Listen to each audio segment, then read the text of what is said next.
Welcome to the Future of Supply Chain, presented by Dynamo. Each episode, we sit down with leaders in the industry as we build the future of supply chain together. Let's get into the show. Here's our host, Santosh Sankar. Hey, ladies and gents, welcome back to the Future of Supply Chain podcast. I'm your host, Santosh Sankar, and joining me today is Yossi Sheffi, director of the MIT Center for Transport and Logistics. Welcome, Yossi. It's an honor to have you on the show. Thank you very much for having me. Absolutely. So, you are somebody that needs little introduction to our audience here. But I recently learned of your successes, even kind of beyond academia, because you have founded and operated 5 successful businesses, which I thought to be very interesting. Sure. And so I share that because I would love for us to hear the story of how you ended up becoming a leading voice in and around supply chain. Like many other things in life, by mistake, by accident.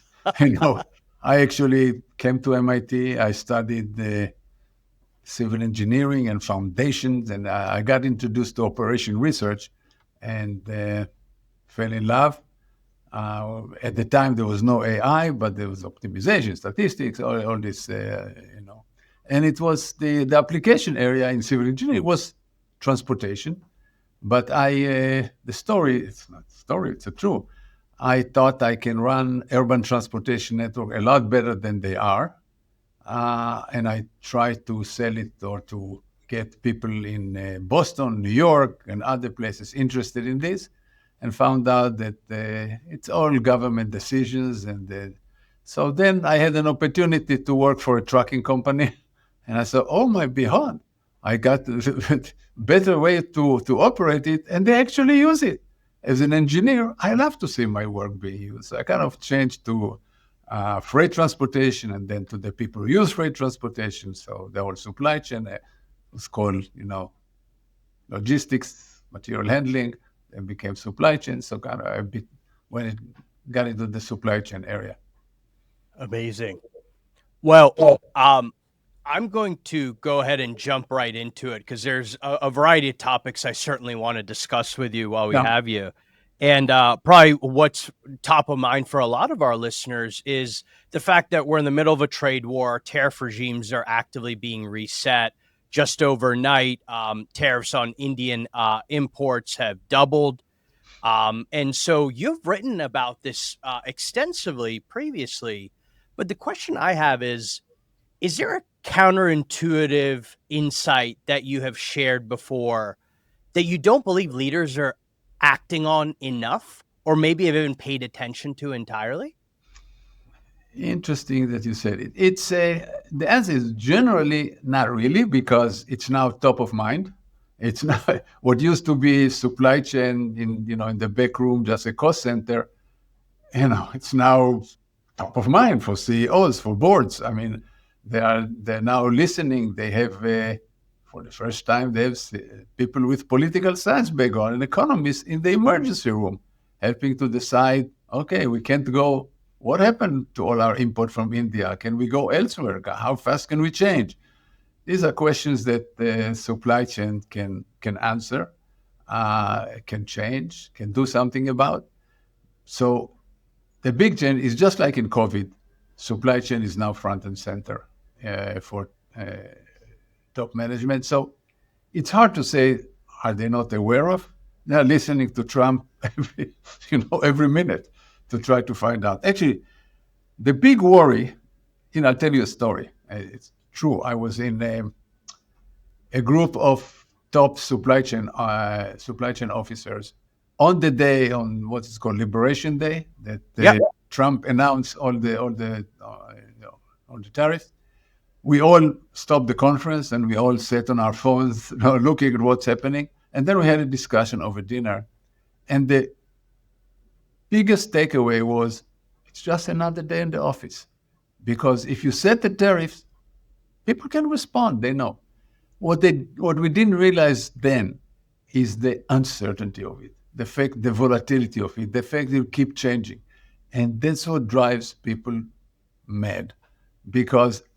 And you see, people don't hire. You've seen all the articles about MBAs not having jobs when they finish, about people are afraid to invest. So they don't want to invest. They don't. That's a huge economic problem. Despite all the announcement that people from all over the world will invest at the US, even if they will, it will take years, if not more, to bear fruit. So right now, for the next year, 2 years, 3 years, there is a problem.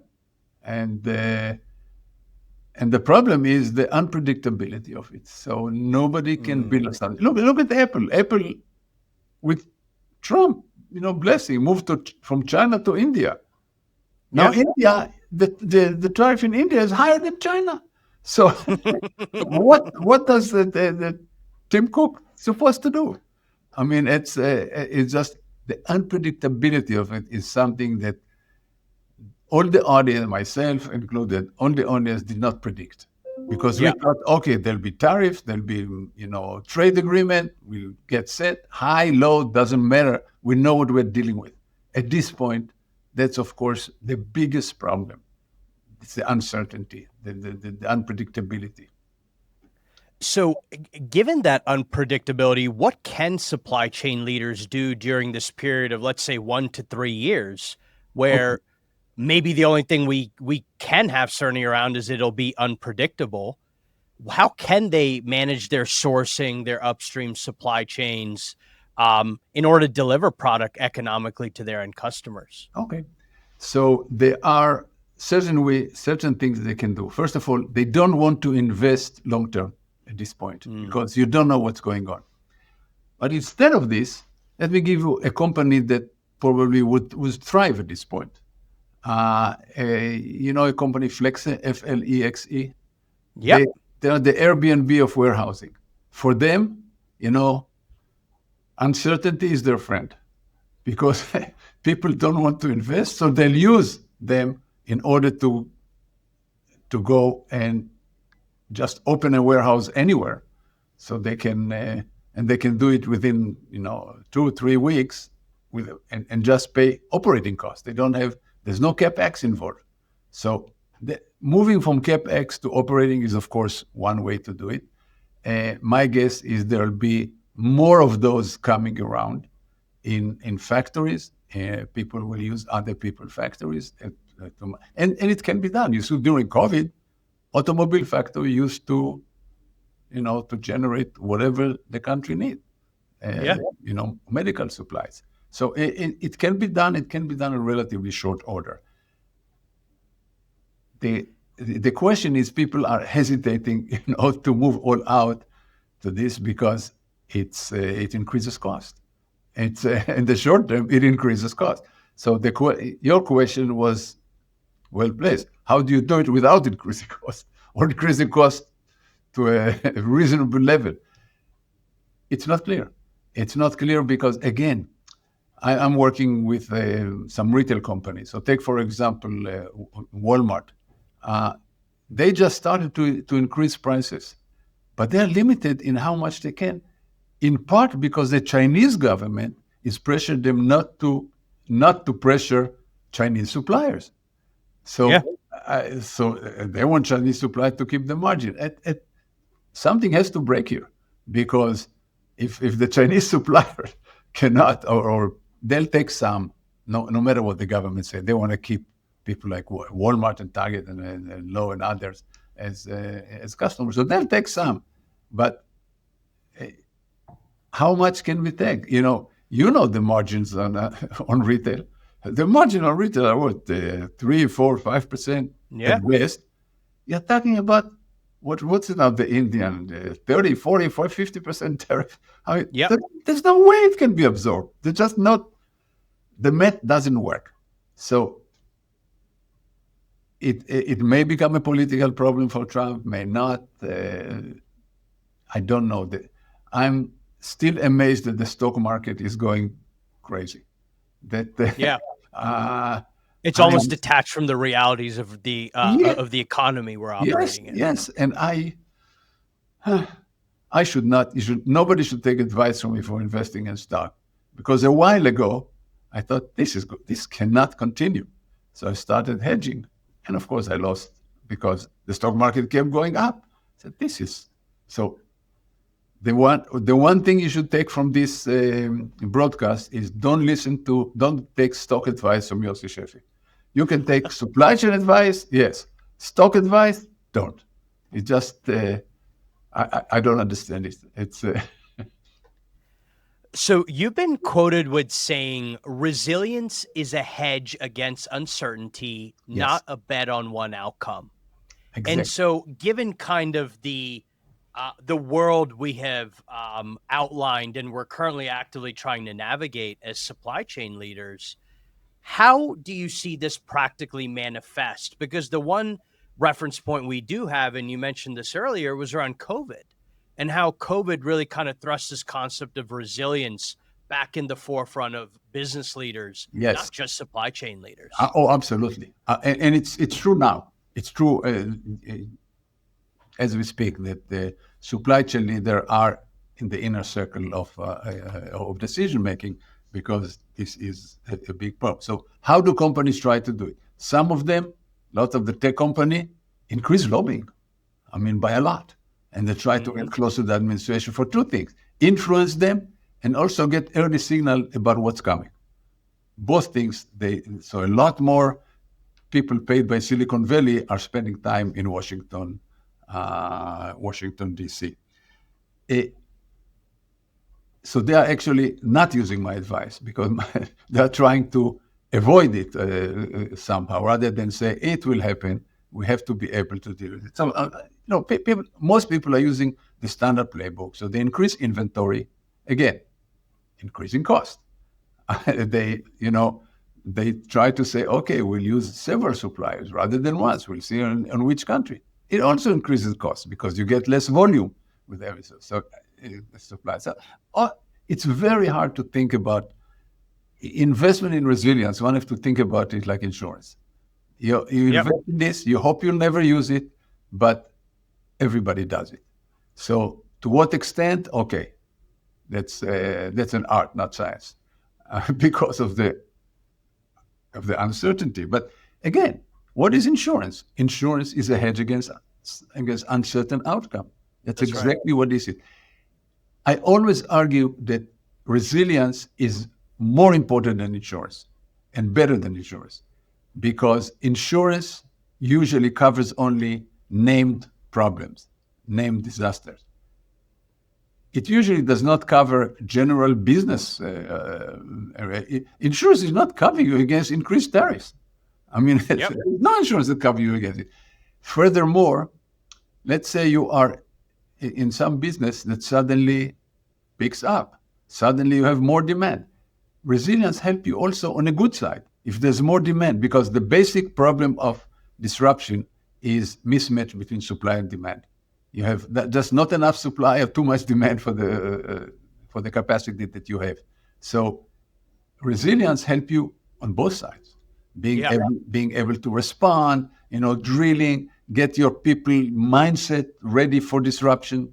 I always say when people, during the days that we started to have inflation, I always advise my customers to hire people from Argentina. Why?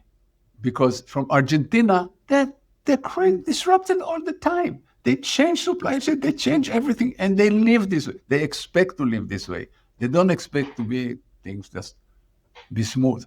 So I'm saying that there are other places, but the idea is to expect disruption. Every decision that you make, you may say that your assumptions may not hold, especially now. We see it. We move iPhone from India to China and from China to India, and look what happened. But that happened in many other areas. So being able to just have the mindset that what I'm doing now may not work. What's my plan B? What's my plan C?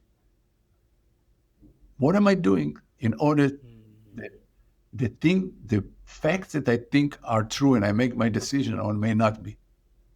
Yeah. So it's a cultural thing. You can do the technical things.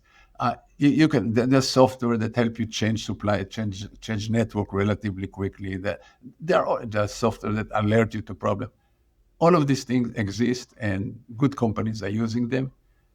But to me, the main difference is the culture between the leaders, companies that expect things to be problematic, and think about companies in Israel. The Israeli military is a reserve military, so suddenly you lose a third of your people. What do you do? Suddenly you have people don't want to buy your product. You have to quick change. So people that's the world that people live in. So there are places that people are more tuned to it, and people are getting there, not by choice, but they're getting there. Yeah. I think the interesting thing about what you said is it's very cultural and almost going to the cultures that have over the years had to be resilient. Argentinians, Israelis, there are other populations around the world. For sure. And when you kind of insert that inside your organization, you kind of will start to see really interesting things happen. Absolutely. Digging a bit deeper around resilience, you actually testified before Congress earlier this year around supply chain modernization. And I'd be curious, kind of what structural changes or policy shifts, if you have any, do you believe are most urgent in order to kind of ensure we're not just resilient at a company level, but also kind of at a national level? And that way we can actually engender and support our economy. Well, a lot of it was telling those senators and congressmen, first of all, they know about the problem. They understand that uncertainty is not a friend of supply chain operation. Even though I tried to tell them, hey, you are Congress, do something about it. I mean, pass law, do something about it. I was not. It's really different because the unfortunate thing is that as I talk, I realize that they're not listening to me because it's all interpreted politically. So there's a question coming from a Democrat, question coming from Republican. The question from the right side was how you can support the president, support reshoring. Try to explain reshoring. Moving a plant to the United States will take years, and also we don't have the workforce. That's right. Right now, there's no, manufacturing jobs go unfilled. So what are you going to do? Bring more manufacturing jobs? It's just. So I try to explain what things don't work. I did acknowledge that I understand where the president is coming from. I understand that that the relationship with China are unfair, that there's no reciprocity, and we had to give a lot of technology to China and all. I said, I understand the basics, but think about what we should be doing. If we're talking about, reshoring, first of all, have a system that will follow up all this commitment. I mean, what happens if, because in the first Trump administration, Apple said they'll invest $500 million and they didn't. So what happens to this? Let's say people actually investing. So this, in the long run, we might have a better situation. I talked about something that was becoming very unpopular with the Democrat about relaxing environmental law, because I said, look, you cannot win on everything. So we need, certain minerals, the rare earth mineral. China has them. The U.S. in the ground, people said, has more than China, rare earth mineral. But, taking that. So first of all, I said, if we'll mine them a lot more responsibly than China does. But second, yes, there will be environmental degradation, but we have to choose. We cannot just be deers in the headlight. We are not choosing. We say I want clean water and clean air just like the next guy. But I also don't want to be dependent on China. So choose your poison. But you have to make some decisions, and no decisions are being made because there's a green lobby that say we cannot open new mine. Opening new mines is almost not achievable in the United States. And, but everybody is worried about not having, about national security issue. about not having enough even stuff for iPhone. So this was the gist of my message. Yeah, and it was directed at Congress. You guys have to choose. Because, and as expected, we cannot relax. Somebody said, we cannot relax environmental. Said, why don't you stop saying that? We cannot relax environmental rules, and we prefer to be dependent on China. Now I understand. Yeah. Or we cannot be dependent on China and we relax. But you cannot just get everything. I mean, I try to teach my grandchildren that you cannot have everything. I mean, that's trade-offs. Yeah, they want everything, of course. They want ice cream, and they want they don't want to eat spinach. They want to eat ice cream. So okay, it just doesn't work. Anyway, so around kind of the topic of sustainability, this is one kind of over the last 5 years you've seen a lot of venture capital go into. There's been public sector support, a lot of even corporate attention, and certainly kind of our friends in Europe have continued on that path. You've seen it kind of wane a bit in the US, but I'd be curious, are there any high impact actions that are actually valuable that you believe supply chain organizations should be considering or undertaking, entirely separate from what's happening around public policy? Do you want the real answer or the politically correct answer? I want the real answer. The real answer is that companies can do very little. All the actions that companies are taking are actually causing them to take their eyes from the action they should be taking. And there are two actions. We're talking about global warming. This is not a problem when you have, if you have paper straws instead of plastic straws, you're not going to solve the problem. It's not that it doesn't move the needle. It doesn't register on the needle. It gets people to feel better about themselves. And a lot of these things are just, value signaling, feeling better. It doesn't do anything. So what I argue in the latest post about it is that I said there are two areas that actually can move the needle. One, a real carbon tax. Whichever way you do it. There are several ways of doing carbon, but a real carbon tax, not just on the margin. Turns out it's politically infeasible. I mean, in France, we had the yellow vest and people. It's just, and actually the example that everybody gives, Vancouver, which had carbon tax, two things. First of all, it was nothing, very small. Again, value signaling. And then even then, they just canceled it this year. So it doesn't work. The other thing is nuclear power. Nuclear power is actually the answer. And I suggest that companies who are really interested should turn all their lobbyists and start talking about nuclear power. And there are now so many good solutions. I was talking to GE Vernova. Oh, they make nuclear plant on submarines. And they said, if you can make it on submarines, what's the big deal of making it on the ground? Much simpler. And it's smaller one, so you can have many of them and all this, and it's safe. If it's safe on submarine, it should be safe on the ground. So why are you so... and they said it's a problem. They do the first one in Canada now. It's a smaller plant, smaller modular plant. So the technology exists. France is taking 75% of their energy from nuclear plant. But there's this fear, and the fear is when I give this talk, and somebody, usually with a Dutch accent, would get up and start screaming bloody hell, and tell me that the spent fuel is going to be there still radioactive for 10,000 years.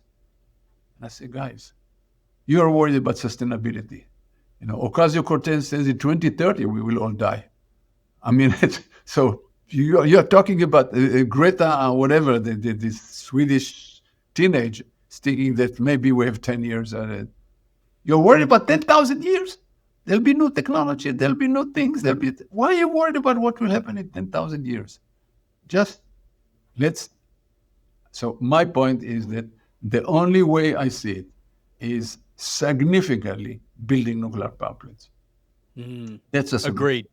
Agreed. We're big believers here at Dynamo Ventures in nuclear, and hopefully the regulatory environment is willing to also reduce some of the red tape in instituting new facilities, but also allowing us to continue to operate existing facilities. Exactly. And by the way, what's the problem with this? The problem is we have AI and crypto currency. That's one problem. So the demand is going to go to the roof in the Western world. Half the world population is living on less than $5.60 a day in the last. They don't drive cars, they don't use air conditioning, they don't eat meat. Can we tell them to stay this way? Or do we want to bring them to Western standards? And then we're done. If we bring them to Western standard, can you imagine? So all of these are meaning that we need a huge source of new energy, huge sources. And I can see only nuclear. No other technology exists today that can do this. And I know I'm talking to people in Africa, in South America, and they complain. They complain. It's right. You guys created all this, and now you want us not to do this. That's right. It's unconscionable, So we need new energy. So we got 26 minutes in without saying AI. And I'm very proud of us for that, but we have to talk about it while you're here. And you've addressed various audiences about the role of AI in digital transformation, especially as it's impacting the workforce across supply chain functions. And what I'm curious about is everybody talks about how AI is going to take jobs out of the economy. What I would love to talk about briefly is what roles are actually going to grow to be essential and important in this new world as we really understand and grasp with what AI is capable of doing today and what it can equally do tomorrow. Okay, so first of all, in general, if you look at my presentation, look at all the what happens, it's all the industrial revolutions in 1700. There's always this fear the jobs are going to go away, always. And what happened is new industries came out, new jobs came out, and nobody could dream that this will happen. Let's admit that some jobs were lost. Of course, some jobs were lost. We don't have any more telephone operators that it's automated. But there, in the beginning of the 20th century, 43% of the U.S. population was working in agriculture. It's now 2%. The U.S. industrialized, so a lot of new jobs came, but new industries came. So this is one. The problem is very hard to predict. There are things like the internet. We thought the internet will be good for certain things, but nobody thought about Airbnb or Uber or things or all the things that we do now. We take. It's hard to fathom new market creation, no business model, no ways of doing business, no market creation. These are just the technology is just so new that we're just it's honestly hard to predict. There are lots of ideas, but it's still very hard to predict. Another thing to say is that job destruction takes a lot longer than people think, a lot longer. So first of all, I suggest that people will chill. It's not going to happen right away. In fact, my guess is now what happens in the job market is more because of tariffs than AI. But as I said, first of all, let's say what jobs are for the next few decades, I don't know how long, it's hard to predict, 20, 30 years, will be safe. The job will be safe are jobs that require technical knowledge with human hands. So your plumber is not going to lose his job. Your CRC machine operator is not going to use a job. Your electrician is not going to use the job. In fact, being a professor, friends always ask me where which university should the kid go to? And my response is, find the best, 2-year, 3-year trade school. Yeah. And it will Be get alignment. It will get your child much more secure. You get him to be a lawyer, a coder, a professor, whatever. These jobs are gonna be, they're not gonna go away, but they're gonna be a lot less of them. Already, I see the companies, do a lot of things with automatic coding.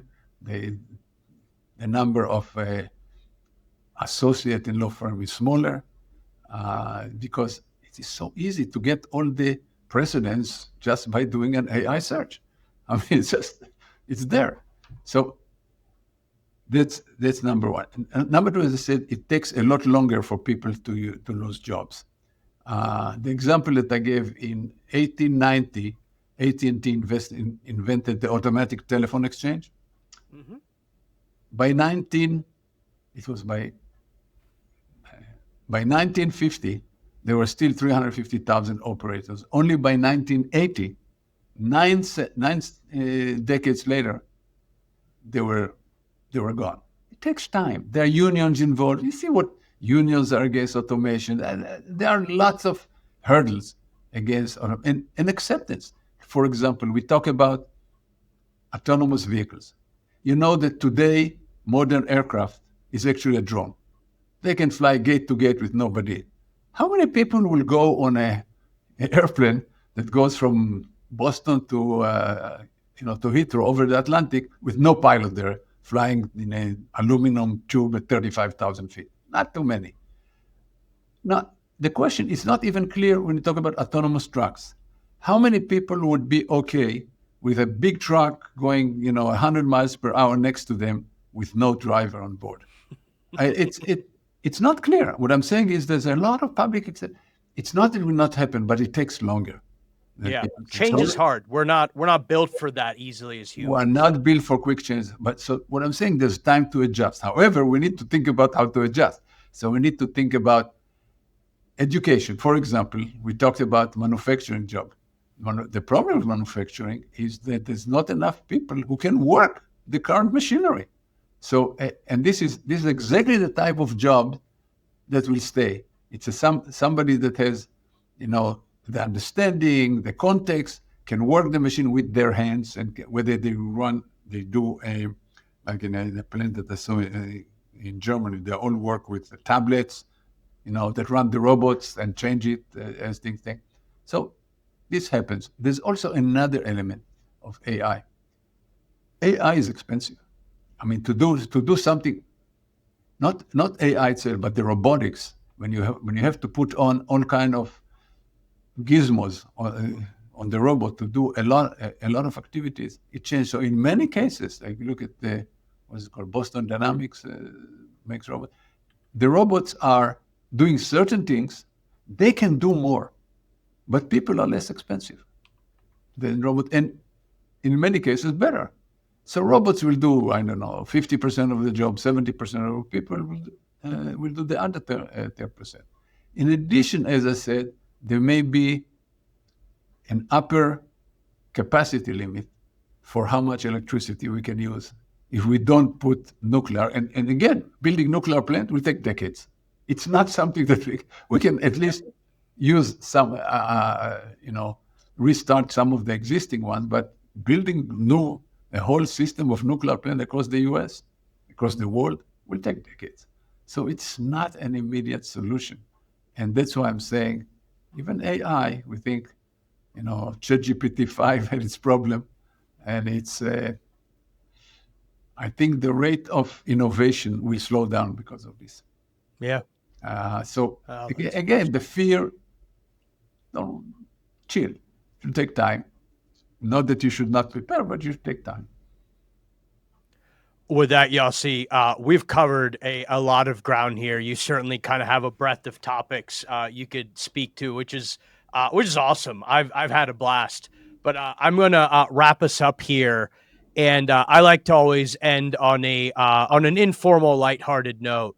So what we're going to do today is I'm going to ask you kind of 3 different questions, and I would love kind of your immediate 1-minute response reaction to each of them. Are you ready? I'll go ahead. What's the last product you used that made you think, wow, this supply chain is amazing? Any product that I use from Amazon. I mean, I'm still amazed by how quickly you order in Boston, you get it same day.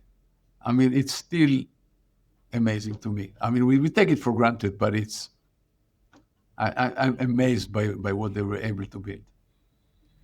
Next question. Do you run your personal life just in time or just in case? Definitely just in time. People always laugh at this because a friend of mine was saying that he knows when I'm getting to the plane because when he clicks his seatbelt and the door is closing, Yossi is coming to the door.